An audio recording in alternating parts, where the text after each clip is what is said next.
Bonjour, bonsoir, bon après-midi. Ça dépend de l'heure à laquelle vous regardez cette vidéo. Je vous salue tous à partir des Philippines. Je suis votre frère Jacques Lutiambaki. Aujourd'hui, c'est un jour spécial pour le Congo.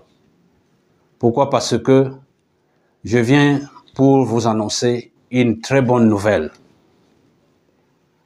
La nouvelle, en réalité, n'est pas seulement pour le peuple congolais, mais c'est pour le monde entier.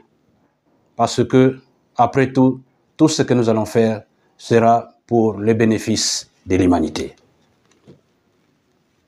Je suis dans ce pays depuis 1995.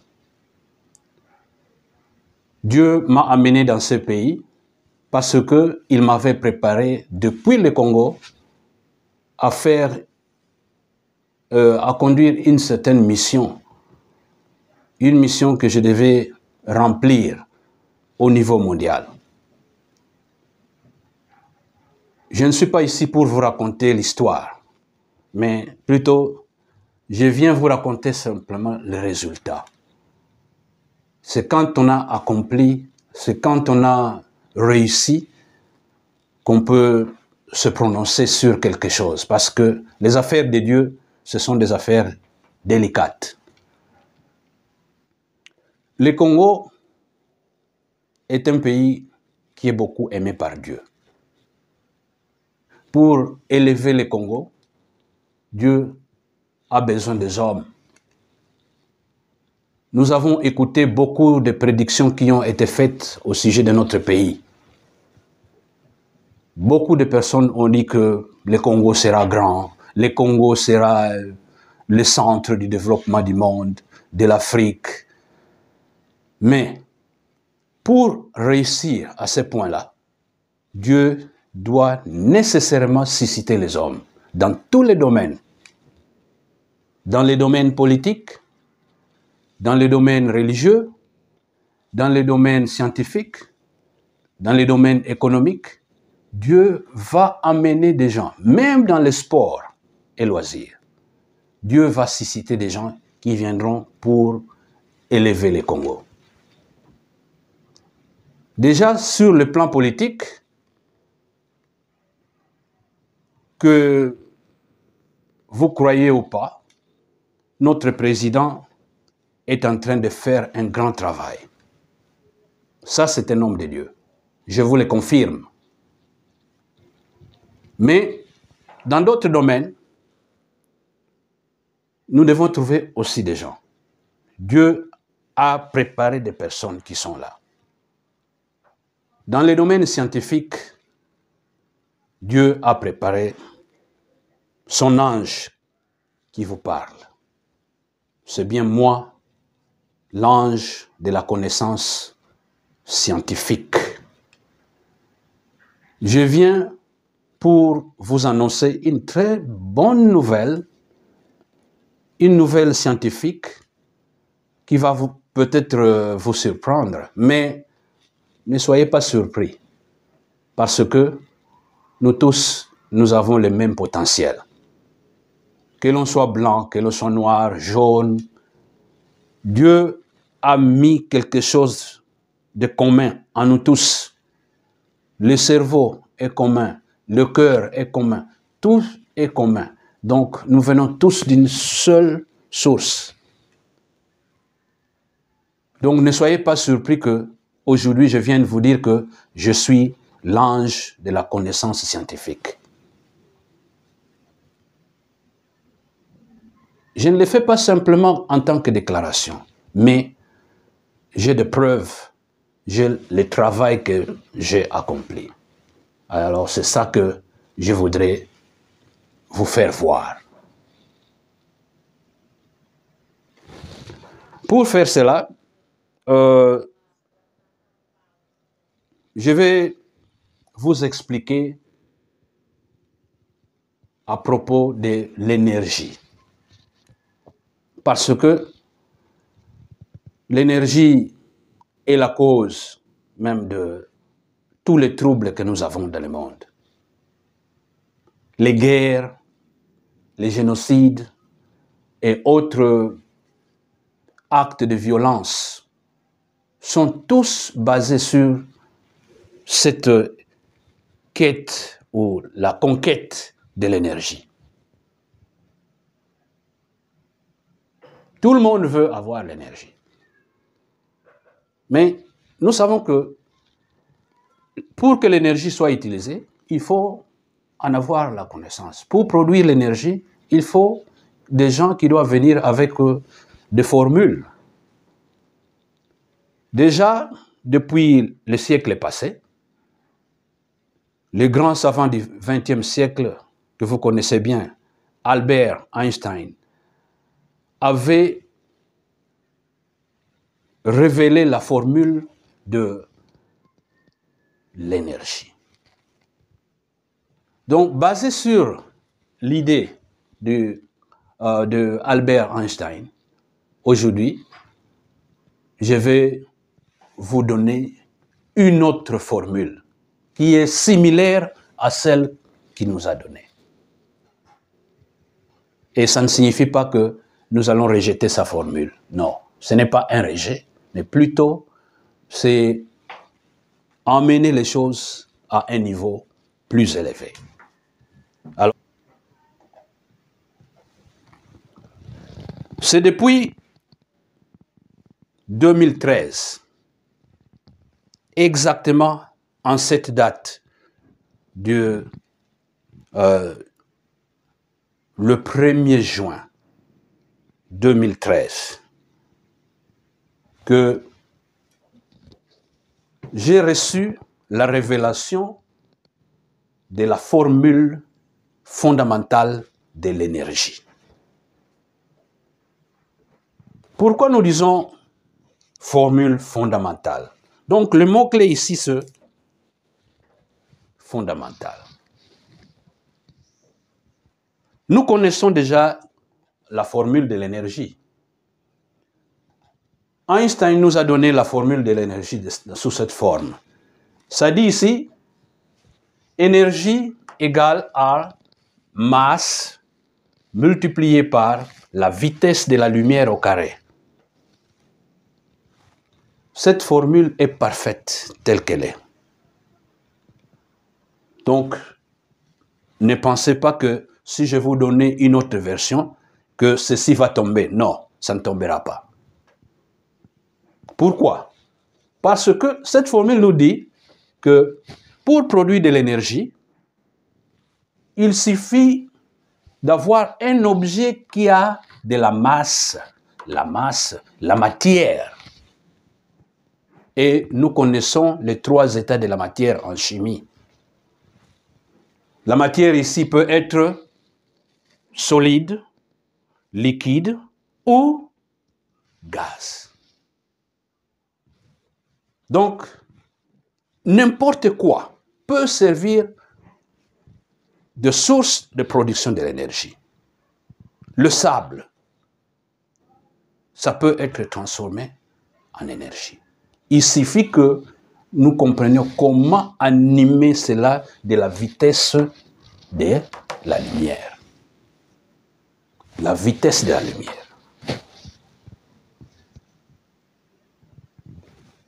Donc, comme je vous le disais tout à l'heure, la formule est parfaite. Donc, ça signifie ici qu'il y a une relation entre la masse et l'énergie.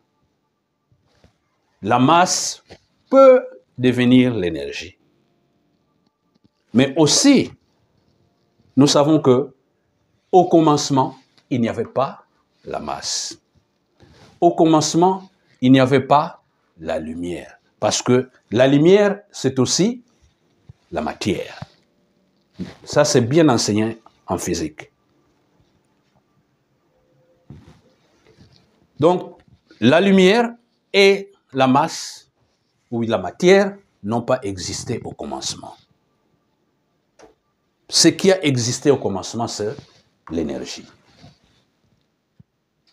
Alors, si l'énergie a existé au commencement, nous enlevons la masse, nous enlevons la lumière, qu'est-ce qui va nous rester? C'est le vide. Le vide. Donc, au commencement, imaginez-vous que même vous, en tant qu'individu, vous devez vous effacer complètement de ce monde-là, de cet univers-là, où il n'y a absolument rien. Maintenant, la question, c'est comment formuler une telle énergie? C'est cette énergie qui a produit tout ce que nous avons comme matière dans l'univers, les galaxies, avec leur système solaire, leurs multiples planètes, leurs multiples étoiles, tout cela, tout ce que nous voyons, les comètes dans l'espace, c'est plein de matière, mais c'est venu du vide. Et c'est pourquoi aujourd'hui, dans le monde scientifique, c'est un sujet de grand débat. Les scientifiques se demandent comment expliquer que, à partir de rien, on a obtenu toutes des volumes et des volumes de matière. Comment on a obtenu tout cela, toute cette matière que nous avons dans l'univers? C'est une grande question de débat. Et ils sont en train d'expliquer que, voilà, l'énergie là, qui a produit la matière que nous avons aujourd'hui, c'est l'énergie noire, l'énergie qu'on ne voit pas, l'énergie sombre. C'est vrai, parce que dans ce monde ici, même la lumière n'existe pas. Donc il faut s'effacer. Même nous, en tant qu'individus, nous devons disparaître. Quand vous voulez penser à cela, donc n'y allez pas en tant qu'un humain.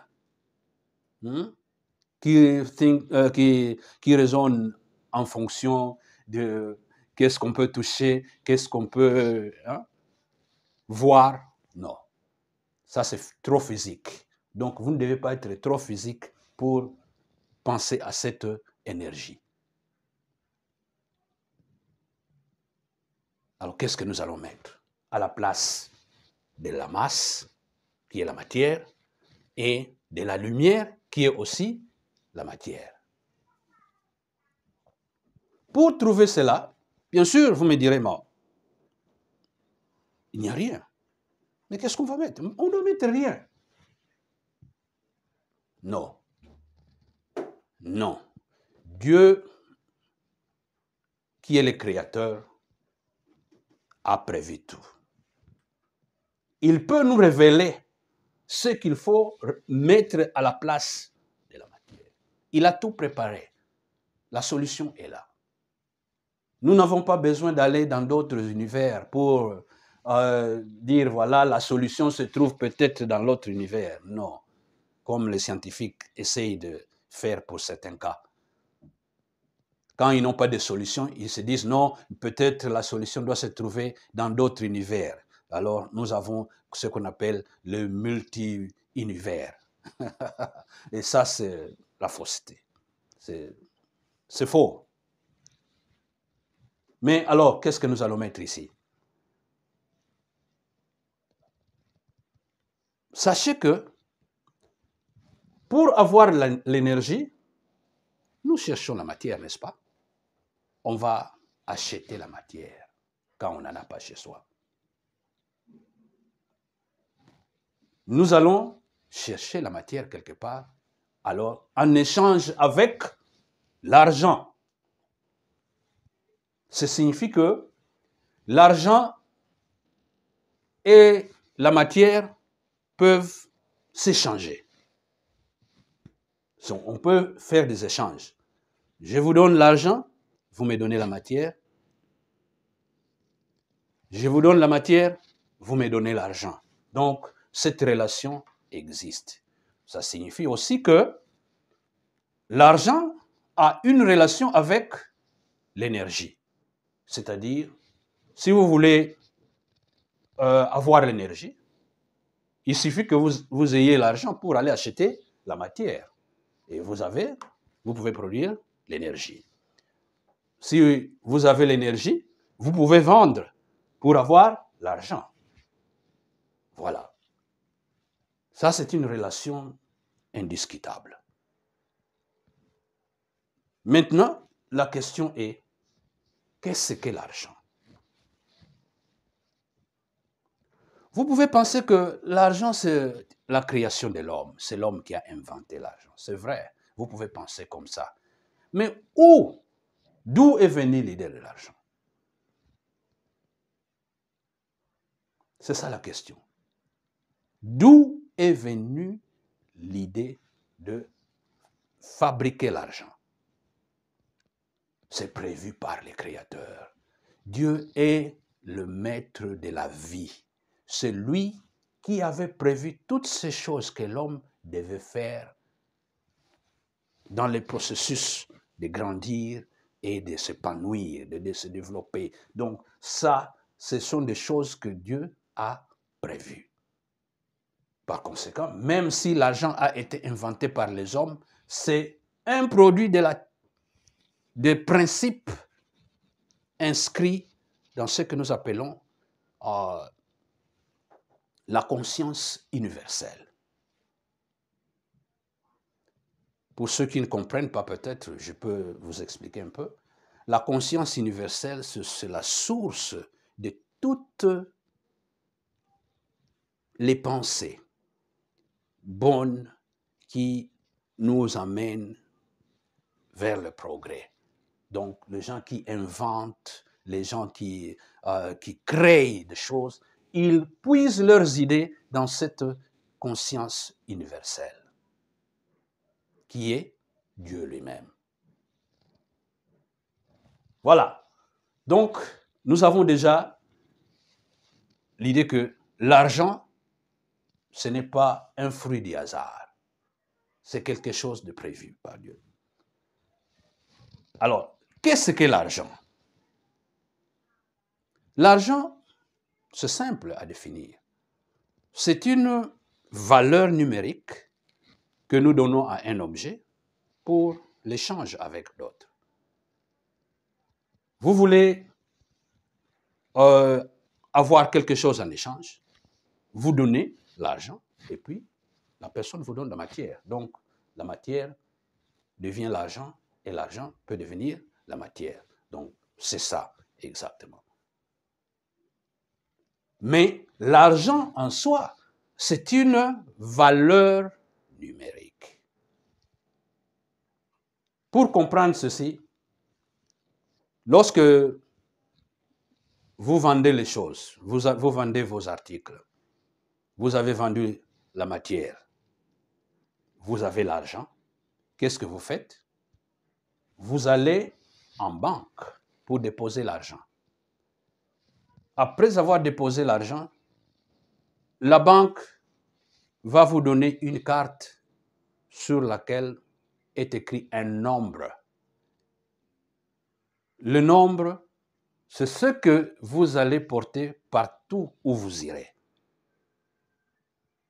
Vous voulez boire? Vous voulez manger? Vous voulez dormir? Vous voulez jouer? Tout ce que vous allez faire, c'est faire sortir ce nombre-là, là, qui est écrit sur la carte. Et tout vous sera donné. Vous pouvez vous appeler millionnaire ou milliardaire, peu importe. Donc, c'est grâce à ce nombre-là.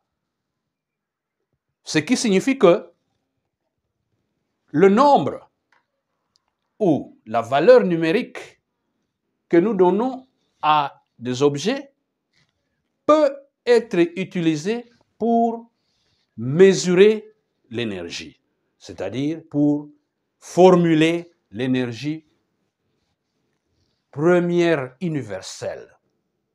L'énergie au commencement est appelée l'énergie première universelle. Et pour la formuler, nous pouvons simplement utiliser le nombre. C'est le nombre que nous allons devoir utiliser. Ce qui signifie que nous devons repartir dans cette formule si nous partons là-bas, pour avoir la formule de l'énergie première universelle, nous devons remplacer la masse par le nombre.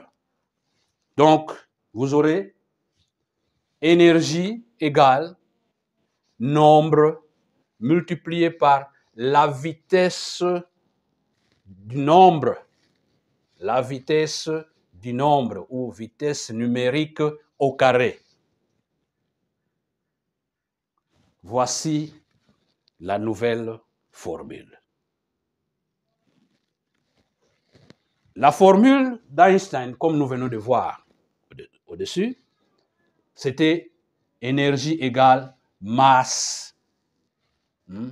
Masse multipliée par la vitesse de la lumière au carré. Mais maintenant, moi, je vous dis que pour l'énergie au niveau fondamental, vous prenez l'énergie égale nombre multiplié par le nombre et la vitesse du nombre au carré. Donc moi, je vous dis que pour calculer l'énergie première universelle, vous devez prendre l'énergie égale nombre multiplié par la vitesse du nombre au carré. Vous comprenez? C'est ça, maintenant, la nouvelle formule. Et maintenant, vous allez vous demander, mais vitesse de nombre? Comment trouver la vitesse numérique? La vitesse de nombre? Est-ce que les nombres ont d'abord une vitesse? Ça, c'est vraiment quelque chose de nouveau. Parler de la vitesse de nombre, c'est quelque chose vraiment de surprenant. Et comment trouver cette vitesse de nombre? Vous allez penser que peut-être il faut compter 1, 2, 3, 4, 5, 6, 7, 8, 9, 10.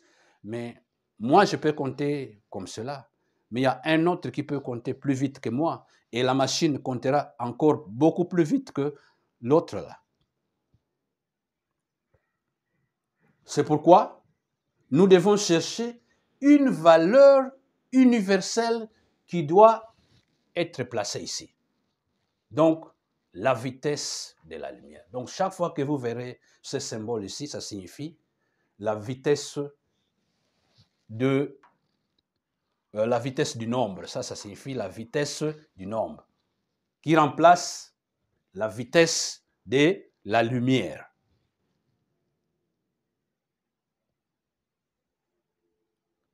Maintenant, comme je disais tout à l'heure, nous devons trouver la vitesse numérique. Comment la trouver?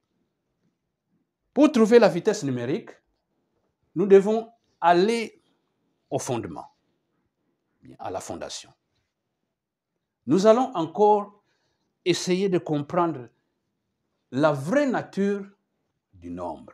Pourquoi? Parce que les nombres, bon, nous les utilisons, ils sont abstraits et nous n'avons pas tellement d'idée comment les nombres fonctionnent en réalité. Mais quand même, nous voyons le résultat qui vient des nombres. Et surtout aujourd'hui, nous vivons à l'époque numérique, donc l'époque où tout est fait sur base de nombres. Alors, comment trouver la vitesse numérique? D'où ça va venir? Pour que quelque chose ait une vitesse, il faut que ce quelque chose puisse être capable de se déplacer. Ça signifie que ce quelque chose doit avoir des mouvements. Un mouvement allant d'un point A à un point B. Est-ce que les nombres font des mouvements pareils? Puisque en mathématiques, on nous dit que les nombres sont absolus. C'est-à-dire, la valeur d'un nombre est absolue. Le nombre ne bouge pas. Alors, comme le nombre ne bouge pas, ça signifie que il est impossible de dire que les nombres peuvent se déplacer. Il est impossible de produire la vitesse numérique. Les nombres ne bougent pas.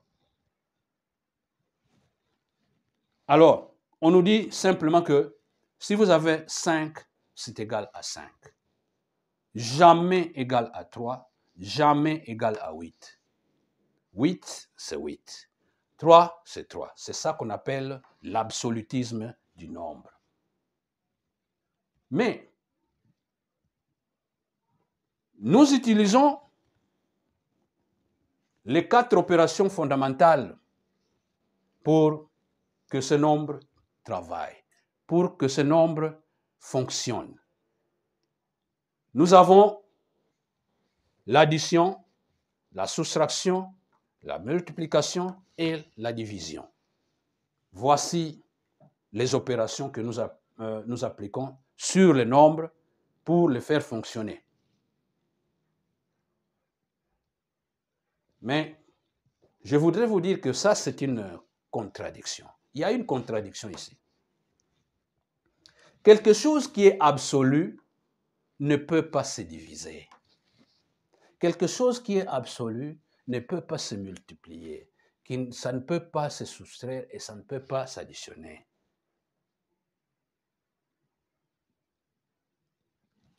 Parce que l'absolutisme dont on parle ici, c'est-à-dire quand vous avez, par exemple, 10 $, vous allez au marché avec les 10 $, vous êtes obligé d'acheter seulement une chose qui coûte 10 $. Donc, quand vous donnez l'argent à votre femme pour aller acheter à manger, vous lui donnez 10 $, elle va acheter seulement un objet qui coûte 10 $. Peut-être que ça peut être un paquet qui peut coûter 10 $. Mais, en principe, la vie, nous ne la menons pas de cette manière-là. Quand vous donnez 10 $ à votre femme pour aller acheter la nourriture au marché, elle va aller acheter du poivre là-bas, elle peut acheter du sel quelque part, un peu de poisson, un peu de sucre, un peu de manioc. Donc, elle est libre de diviser les nombres. Donc, en réalité, la division des nombres est vraie.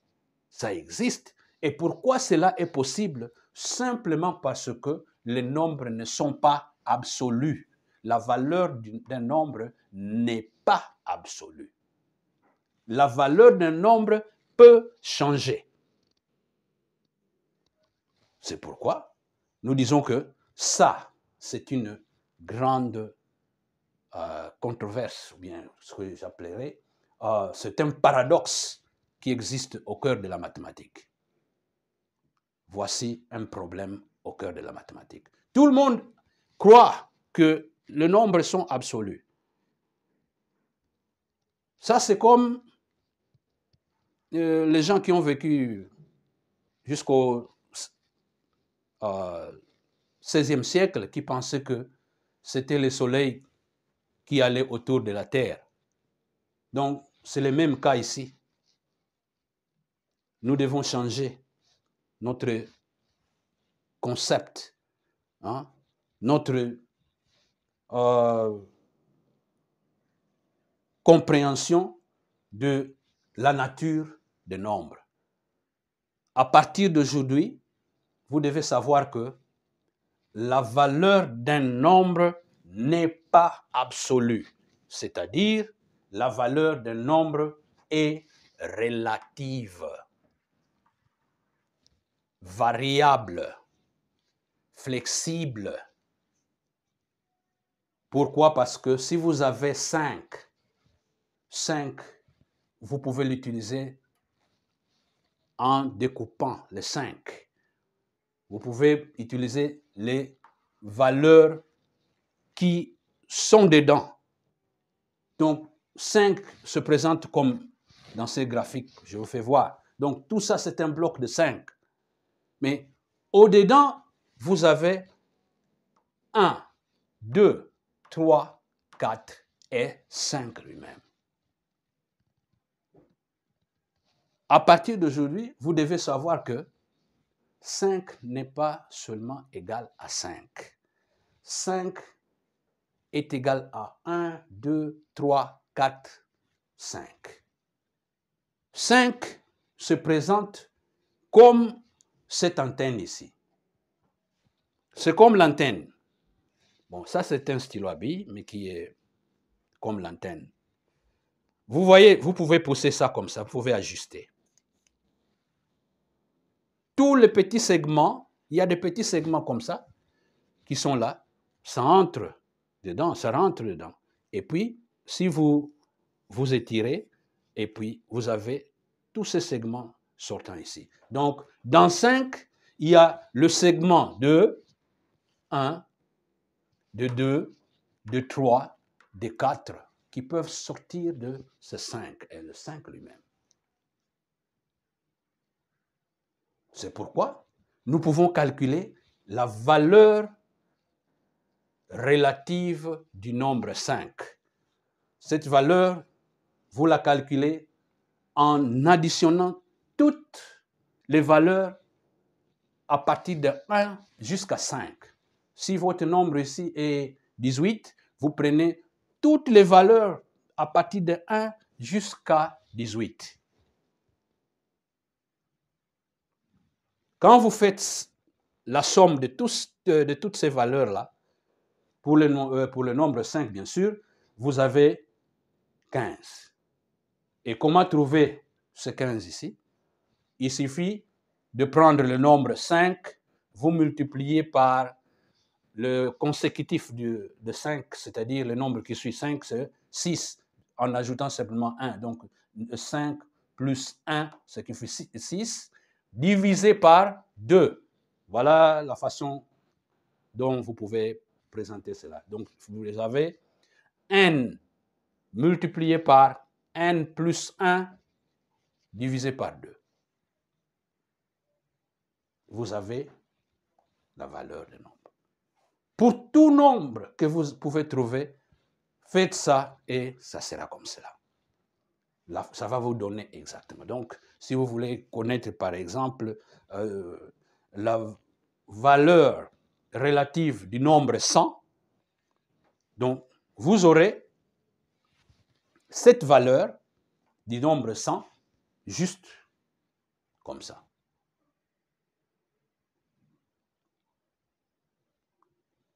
Maintenant, puisque le nombre ont cette sorte de structure, donc les nombres ont une structure qui leur permet de vibrer. Donc les nombres ont ce qu'on appelle des niveaux de variabilité. C'est quand un nombre est en train de fonctionner, il fait comme ça, pan, pan, pan, pan, pan. Donc ça, c'est ce qui se passe pour les nombres.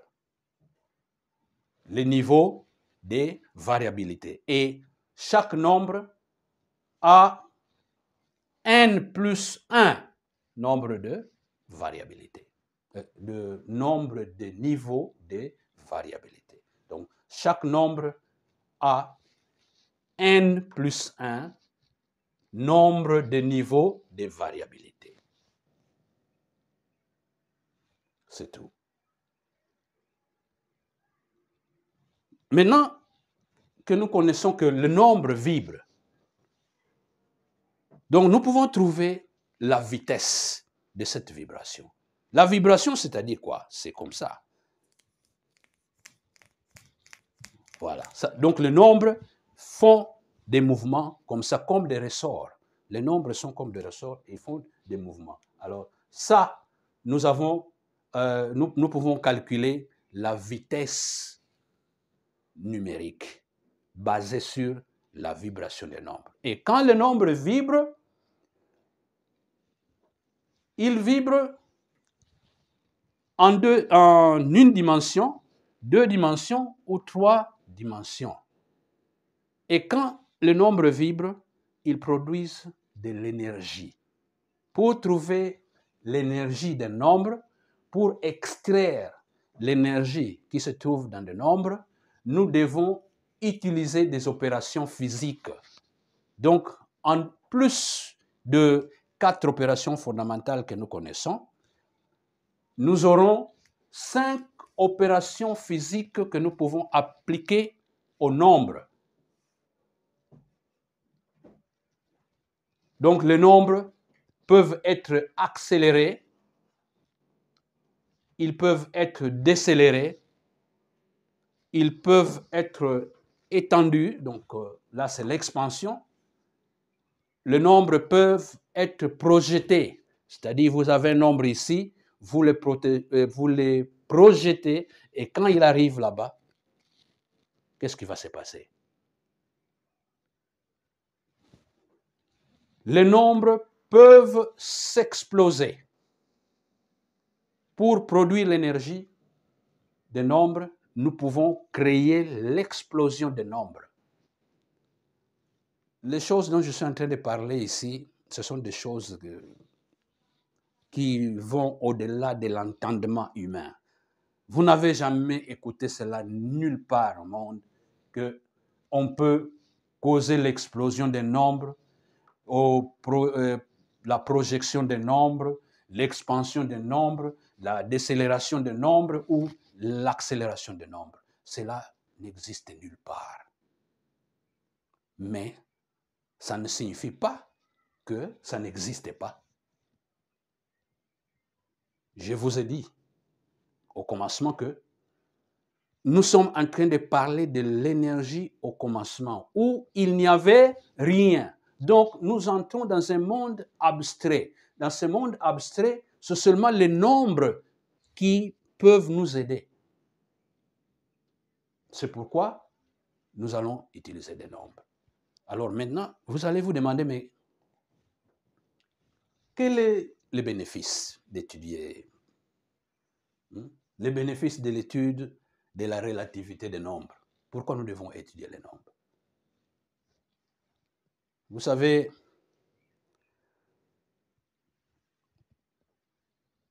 toutes les technologies que nous avons aujourd'hui sont le fruit de la formule que Einstein nous a donnée, la formule de l'énergie. C'est une théorie. Quand Einstein a donné cela, c'était une théorie. Mais les gens sont arrivés à réaliser qu'il y a lieu de rendre cela substantiel. Pourquoi? Nous parlons du commencement de la création. Pour créer, c'est-à-dire on commence à partir de rien. Le vide. C'est là où la créativité se manifeste. Donc, à partir de rien, mais vous créez quelque chose. C'est ça que ça signifie. Donc, nous allons au commencement, où Einstein n'est pas allé. Einstein nous a donné la description de la relativité en physique, la théorie de la relativité générale, qui explique comment tous les objets de l'univers, les grands objets que nous voyons, les étoiles, les planètes et consorts, comment ils se déplacent dans l'univers grâce à la force qu'on appelle la force de la gravitation.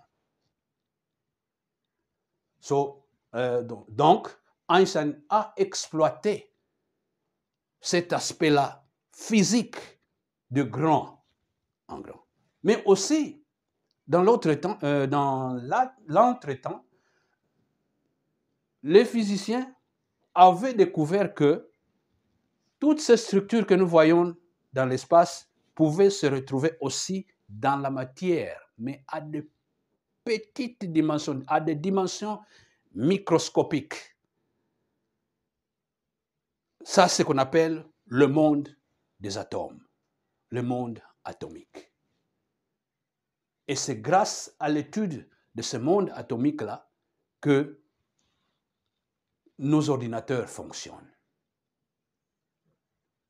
Nous avons des caméras, nous avons tout ce qui est électronique. Ça fonctionne grâce à l'étude de le monde dans la matière. Dans la matière. Alors, nous avons deux physiques qui se sont développées, deux genres de physique qui se sont développés. Il y a cette physique de la relativité générale de Einstein qui explique le grand et la physique quantique qui est la physique des atomes et des particules au-dedans de la matière. Mais les explications qui sont données ici dans la relativité générale et les explications qui sont données dans le monde quantique, là, ça ne se marie pas. Donc les deux théories ici ne se marient pas. Alors, pour unifier ces deux théories, nous devons étudier la relativité des nombres. Donc nous allons étudier la même relativité que Einstein avait expliquée. Nous allons l'étudier centré sur les nombres ou basé sur les nombres. Et c'est pourquoi nous avons besoin d'étudier la physique des nombres avec toutes les opérations que j'ai mentionnées tout à l'heure. Donc, voilà le premier point que nous allons faire. Sur le plan technologique, comme je vous ai bien dit, que l'étude du monde du grand et cette étude de la physique quantique nous ont donné ce que nous avons aujourd'hui comme technologie. Mais cela a fonctionné avec l'idée mauvaise là que je vous ai montrée, qui dit que la valeur d'un nombre est absolue. C'est-à-dire 10 égale 10. Et donc la technologie que nous avons jusque-là, c'est une technologie qui est basée sur 10 égale 10, 5 égale 5, 3 égale 3, 8 égale 8, 19 égale 19. Et cette technologie-là est pauvre.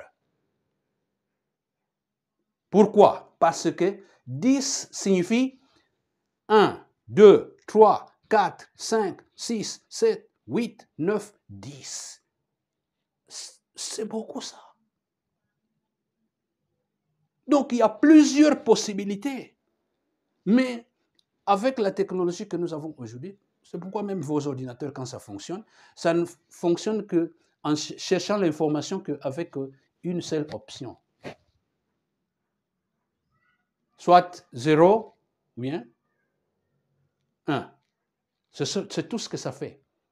Mais nous devons créer des ordinateurs, une nouvelle génération des ordinateurs qui peuvent faire plusieurs opérations à la fois.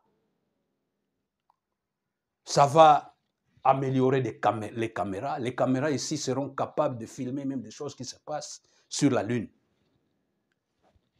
Les cell phones vont faire ça. Vous n'avez pas besoin de satellites pour voir les choses qui se passent sur la Lune. Avec votre cell phone seulement, vous ouvrez et vous zoomez, vous voyez tout ce qui se passe là-bas, même qu'est-ce qui est en train de bouger, qu'est-ce qui ne bouge pas, vous pouvez voir. Sans l'intervention des satellites. Voilà un peu là où nous allons partir. Là où nous allons arriver. Avec l'étude de la relativité numérique que j'appelle relativité numérique singulière. Donc, je m'arrête là pour cette explication. Mais comme dernier point, je voudrais vous dire, mes frères et sœurs congolais,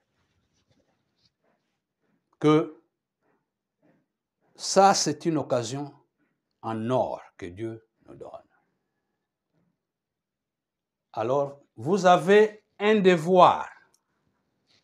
Votre devoir, c'est d'abord étudier l'enseignement et comprendre par cœur le plan de Dieu pour le Congo. Le Congo est grand. Le Congo a été préparé par Dieu pour être un leader du monde, le centre du monde. Par conséquent, étudier cet enseignement. Pourquoi? Parce que c'est cet enseignement qui va aider à réaliser tous les points que notre président a mentionnés lorsqu'il parlait au groupe de Congolais qui étaient là avec lui en Chine. Il a mentionné 3 choses. L'industrialisation, le numérique et le 3e point, c'était l'énergie. Alors, pour réaliser ce rêve-là, nous avons besoin d'étudier l'enseignement que je vous donne. Ce n'est qu'avec cette compréhension que nous pouvons sortir de notre misère.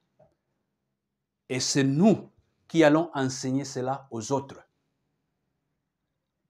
Vous pouvez dire, est-ce que les Blancs, ne vous occupez pas d'eux.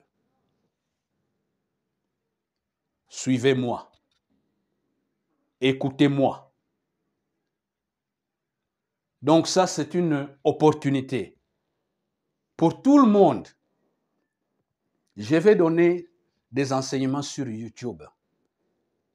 Suivez mes enseignements régulièrement et vraiment étudiez, surtout pour ceux qui font des études à l'université, qui étudient l'informatique, vous qui étudiez l'énergie, le physicien, en général, les mathématiciens, tout le monde, vous devez étudier ceci assidûment.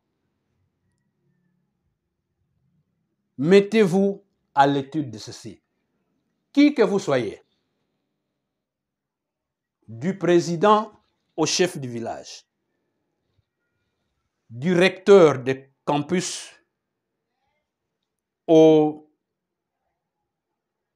à cet enseignant-là de l'école primaire, parce que cet enseignement sera donné à tous les niveaux. C'est pourquoi, dès que j'aurai terminé à expliquer la théorie comme telle, c'est plus ou moins 20 chapitres, et chaque chapitre prend plus ou moins 1 heure du temps pour expliquer.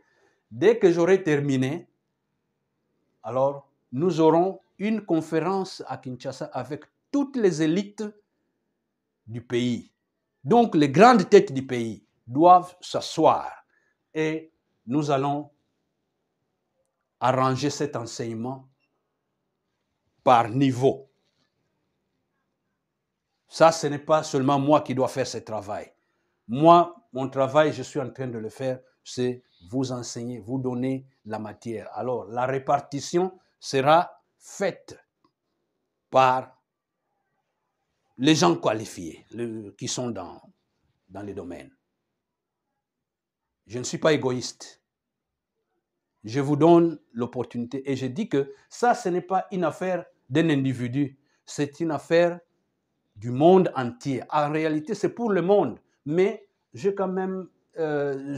voudrais que le peuple congolais soit le premier à comprendre ceci. parce que cet enseignement sera enregistré premier à notre département de l'enseignement.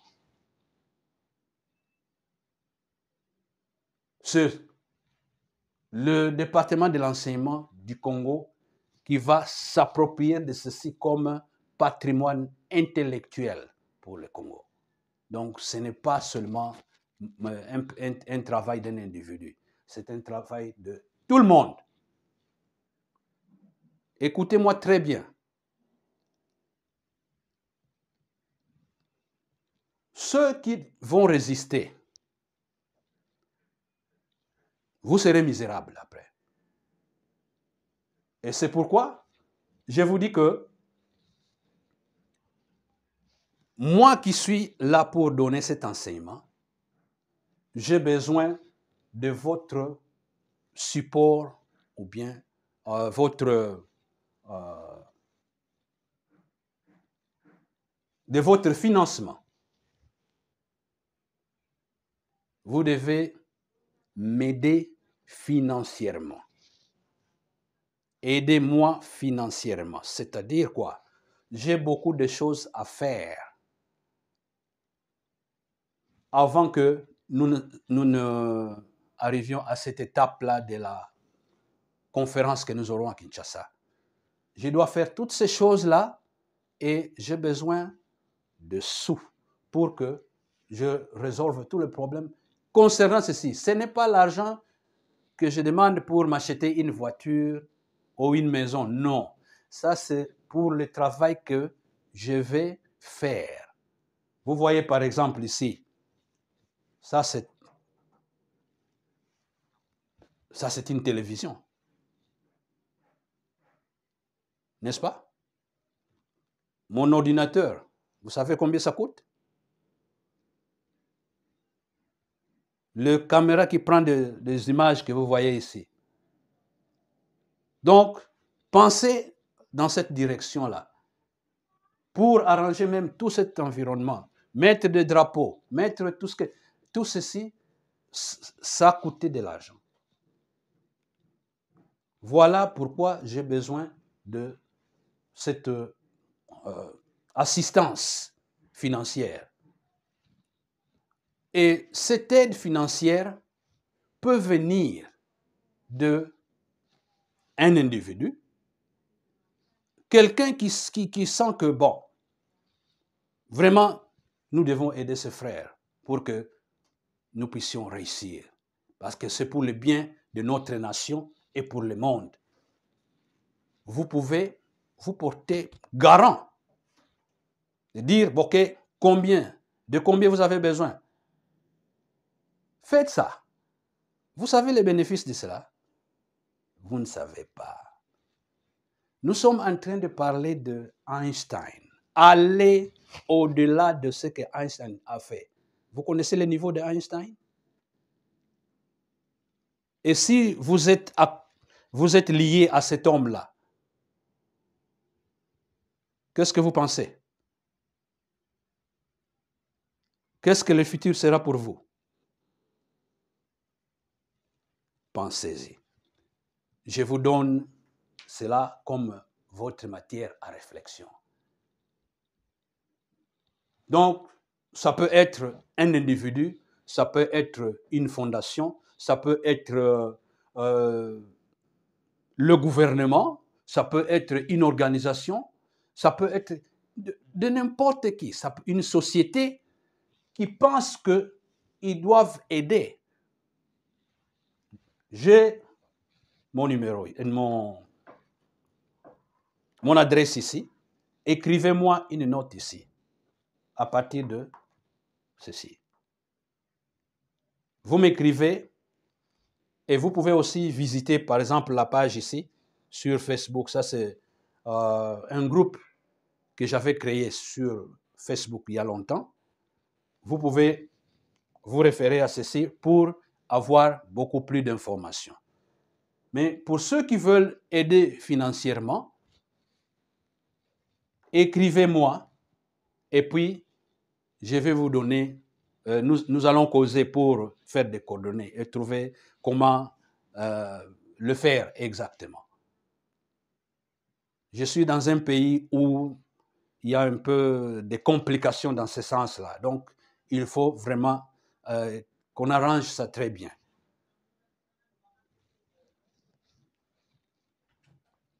Alors, je disais que pour aider financièrement, vous pouvez le faire, même en tant qu'individu. Ça ne demande pas de millions. C'est quelques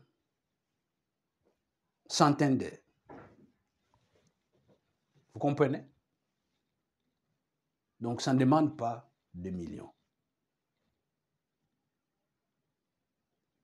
Alors, c'est à vous. Écrivez-moi et dites-moi, voilà, Monsieur Loutia, est-ce que nous avons écouté votre enseignement, mais comment vous aider? Nous voulons mettre à votre disposition autant. Ne venez pas me donner des conseils. Ne me dites pas, voilà, me faites une demande à tel, vous pouvez écrire au président, vous pouvez écrire. Je ne ferai pas cela. Ici, j'ai besoin des hommes de foi. Parce que moi, j'ai reçu ceci par la foi. J'ai passé 40 ans d'éducation par Dieu. Avec beaucoup de circonstances que vous ne pouvez pas vous imaginer. Il fallait sacrifier tout. La famille. Bon. Nous en parlerons peut-être dans le futur. Mais ici, donc, comprenez que nous avons à simplement faire la volonté de Dieu. Et la volonté de Dieu, c'est fait par la foi, pas par de logique humaine. Donc, si vous venez avec la logique humaine, je vais vous rejeter, carrément. Venez avec des idées de la foi. Faites ça par la foi. Soyez mon partenaire par la foi. Soyez mon sponsor par la foi. Hein? Vous pouvez parrainer ceci. C'est un projet. Parrainer ceci. Et le monde pensera à vous. Voilà, je pense que vous êtes bien informés, tous, avec tout ce que nous devons faire ici.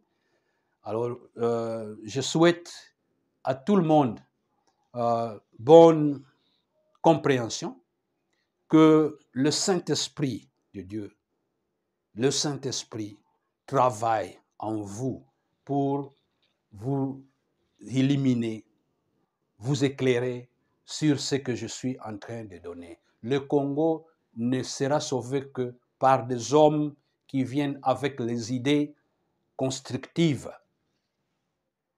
Et je suis l'un d'eux. Je suis l'un d'eux.